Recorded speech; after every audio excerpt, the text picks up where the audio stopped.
जय श्री सद्गुरुदेवाय नमः। जय श्री गणपति देवाय नमः। ओम नमो भगवते वासुदेवाय नमः।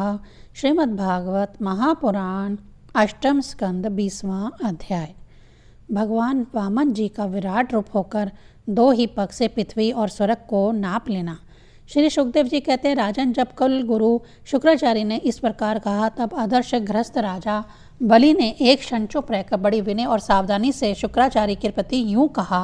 राजा बलि ने कहा, भगवान, आपका कहना सत्य है। ग्रस्त आश्रम में रहने वालों के लिए वही धर्म है जिससे अर्थ, काम, यश और आजीविका में किसी भी प्रकार की बाधा ना पड़े। परंतु गुरुदेव, मैं प्रहलाद जी का पोता हूँ और एक बार देने की प्रतिज्ञा कर चुका हूँ, अतः अब मैं धन के लोभ से ठग की भांति इस ब्राह्मण से कैसे कहूँ कि मैं नहीं तुम्हें दूंगा। इस पृथ्वी ने कहा है कि असत्य से बढ़कर कोई अधर्म नहीं है। मैं सब कुछ सहने में समर्थ हूँ, परंतु झूठे मनुष्य का भार मुझसे नहीं सहा जाता। मैं नरक से, दरिद्रता से, दुख के समुद्र से, अपने राज्य के नाश से और मृत्यु से भी उतना नहीं डरता जितना ब्राह्मण से प्रतिज्ञा करके उसे धोखा देने से डरता हूँ। इस संसार में मर जाने के बाद धन आदि जो जो वस्तुएं साथ छोड़ जाती हैं, यदि उनके द्वारा दान आदि से ब्राह्मणों को भी संतुष्ट ना किया जा सके तो उनके त्याग का लाभ ही क्या रहा। दीक्षी आदि महापुरुषों ने अपने परम प्रिय दुस्ते प्राणों का दान करके भी प्राणियों की भलाई की है। फिर पृथ्वी आदि वस्तुओं को देने में सोच विचार करने की क्या आवश्यकता है। ब्राह्मण, पहले युग में बड़े बड़े दैत्य राजों ने इस पृथ्वी का भोग किया है। पृथ्वी में उनका सामना करने वाला कोई नहीं था। उनके लोक और परलोक को तो काल खा गया, परंतु उनका यश अभी पृथ्वी पर ज्यों का त्यों बना हुआ है। गुरुदेव, ऐसे लोग संसार में बहुत हैं जो युद्ध में पीठ न दिखाकर अपने प्राणों की बलि चढ़ा देते हैं, परंतु ऐसे लोग बहुत ही दुर्लभ हैं जो सत्पात्र के प्राप्त होने पर श्रद्धा के साथ धन का दान करें। गुरुदेव, यदि उदार और करुणाशील पुरुष आप पात्र याचक की कामना पूर्ण करके दुर्गति भोगता है तो वह दुर्गति भी उसके लिए शोभा की बात होती है। फिर आप जैसे ब्रह्म वक्ता पुरुषों को दान देने से दुख प्राप्त हो तो उसके लिए क्या कहना है। इसीलिए मैं इस ब्रह्मचारी की अभिलाषा अवश्य पूर्ण करूँगा। महर्षि, वेद विधि के जानने वाले आप लोग बड़े आदर से यज्ञ याग आदि के द्वारा जिनकी आराधना करते हैं, वे वरदानी विष्णु ही इस रूप में हो अथवा कोई दूसरा हो, मैं इसकी इच्छा के अनुसार इन्हें पृथ्वी का दान करूँगा। यदि मेरे अपराध ना करने पर भी ये अधर्म से मुझे बांध लेंगे तब भी मैं इनका अनिष्ट नहीं चाहूँगा, क्योंकि मेरे शत्रु होने पर भी इन्होंने भयभीत होकर ब्राह्मण का शरीर धारण किया है। यदि ये पवित्र कीर्ति भगवान विष्णु ही हैं तो अपना यश नहीं खोना चाहेंगे, अपनी मांगी हुई वस्तु लेकर ही रहेंगे। मुझे युद्ध में मार कर भी पृथ्वी छीन सकते हैं और यदि कदाचित यह कोई दूसरे ही हैं तो मेरे बाणों की चोट से सदा के लिए रणभूमि में सो जाएंगे।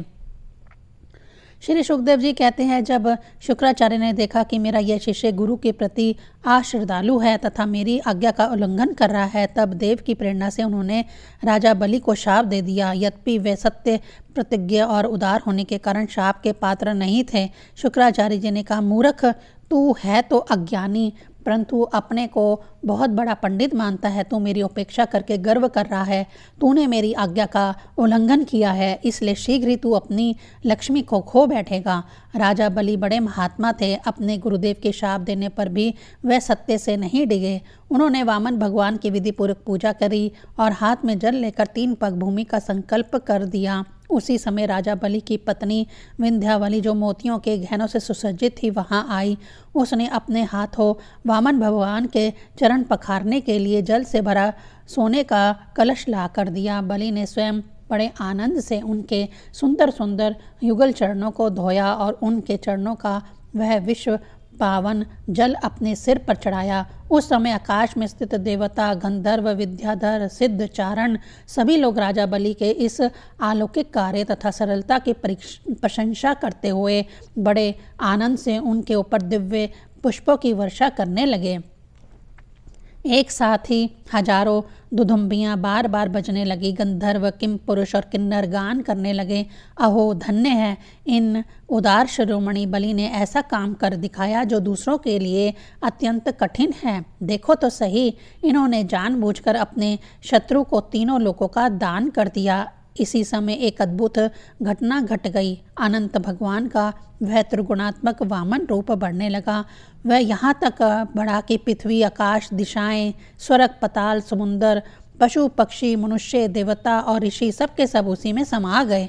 ऋतज्व, आचार्य और सदस्यों के साथ बलि ने समस्त ऐश्वर्यों के एकमात्र स्वामी भगवान के उस त्रिगुणात्मक शरीर में पंचभूत, इंद्रिय, उनके विषय, अंतःकरण और जीवों के साथ वह संपूर्ण त्रिगुणमय जगत देखा। राजा बलि ने विश्वरूप भगवान के चरण तल में रसातल, चरणों में पृथ्वी, पिंडलियों में पर्वत, घुटनों में पक्षी और जांघों में मरुद गण को देखा।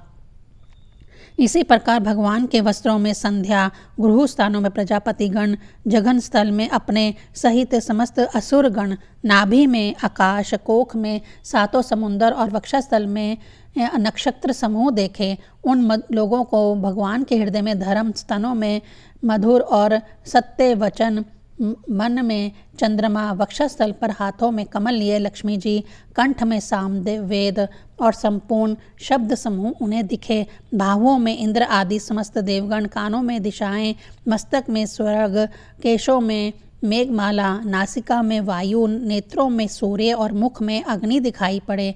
वाणी में वेद, रसना में वरुण, भवों में विधि और निषेध, पलकों में दिन और रात, विश्व रूप के ललाट में क्रोध और नीचे के होठ में लोभ के दर्शन हुए।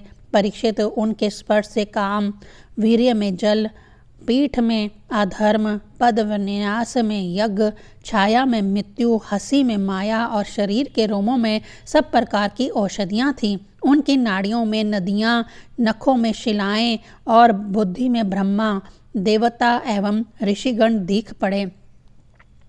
इस प्रकार वीरवर बलि ने भगवान की इंद्रियों और शरीर में सभी चर अचर प्राणियों का दर्शन किया। परीक्षित, सर्वात्मा भगवान में यह संपूर्ण जगत देखकर सब के सब दैत्य अत्यंत भयभीत हो गए।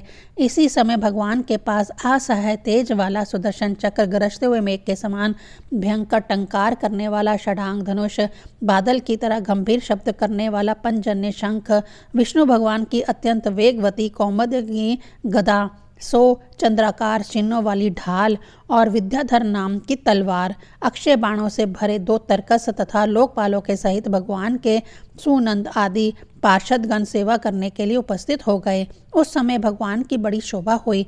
मस्तक पर मुकुट, बाहुओं में बाजूबंद, कानों में मकराकृत कुंडल, वक्षस्थल पर श्रीवत्स चिन्ह, गले में कौस्तुभ मणि, कमर में मेखला और कंधे पर पीतांबर शोभामान हो रहा था। वे 5 प्रकार के पुष्पों की बनी वनमाला धारण किए हुए थे, जिस पर मधुलोभी भौरे गुंजार कर रहे थे। उन्होंने अपने एक पग से बलि का सारी पृथ्वी नाप ली, शरीर से आकाश और भुजाओं से दिशाएं घेर ली। दूसरे पग से उन्होंने स्वर्ग को भी नाप लिया। तीसरा पैर रखने के लिए बलि की तनिक सी भी कोई वस्तु ना बची। भगवान का वह दूसरा पग ही ऊपर की ओर जाता हुआ महिर्लोक, जनलोक और तपलोक से भी ऊपर सत्यलोक में पहुंच गया। 20वां अध्याय संपूर्ण। ओम नमो भगवते वासुदेवाय नमः।